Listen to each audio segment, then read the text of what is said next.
tokkummaa hundi bilisummaa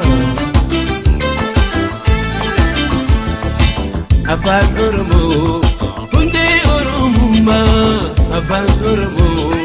hundi oromummaa Yoya baati ja'a dura ture gara ummata keenya dhufnee saba keenya kan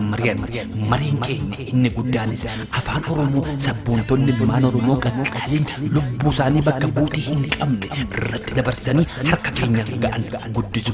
kunis afaan oromoo afaan teknooloojii afaan oromoo afaan addunyaa gochuudhaaf ni hojjenna jennee waadaa waan isiniif galle baatii ja'an kana keessatti waan yaadne olis hojjenne isiniin jedha Grand Afaan Oromoo Translation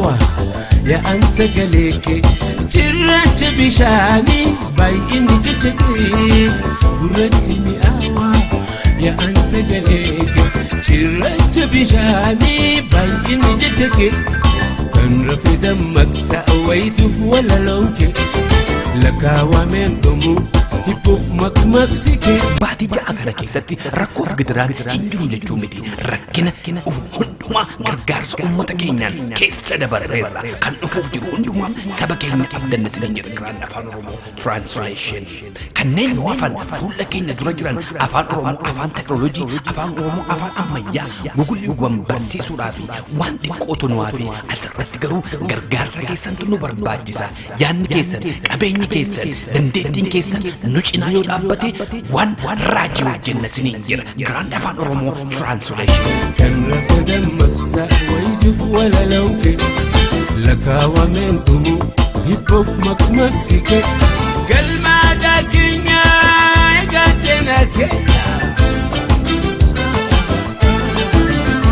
yeroo gabaabduu gidduutti afaan oromoo afaan addunyaa afaan oromoo afaan teknooloojii gochuudhaaf kan durii cimichaan murannee kan isiniin jedha Grand Afaan Oromoo Translation yeroo gabaabduu gidduutti gurra keessa aaga isin dhageessifna kan nu hafan hundumaaf gargaarsi keessan barbaachisaadha Grand Afaan Oromoo wajjin ta'atii afaan oromoo afaan addunyaa afaan oromoo afaan teknooloojii hagoonu afaan oromoo sabboontonni qaqqaaliin lubbuu isaanii irratti dabarsan asii fuunee guddisuun dirqama keessan dirqama qoodisiniin jedha Grand Afaan Oromoo Translation baga gammaddan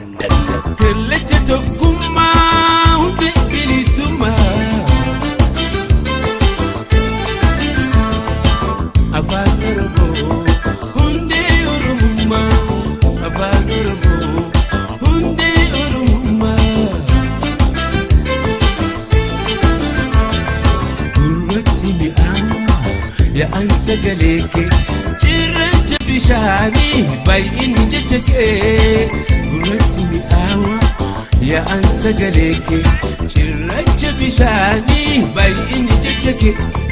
meenuu marti itti haa yaannu ilmaan haa barsiifnu ittiin haa guddifnu wal haa yaadachiifnu jechoota adda adda ittiin haa barannu siyaasaa fi herrega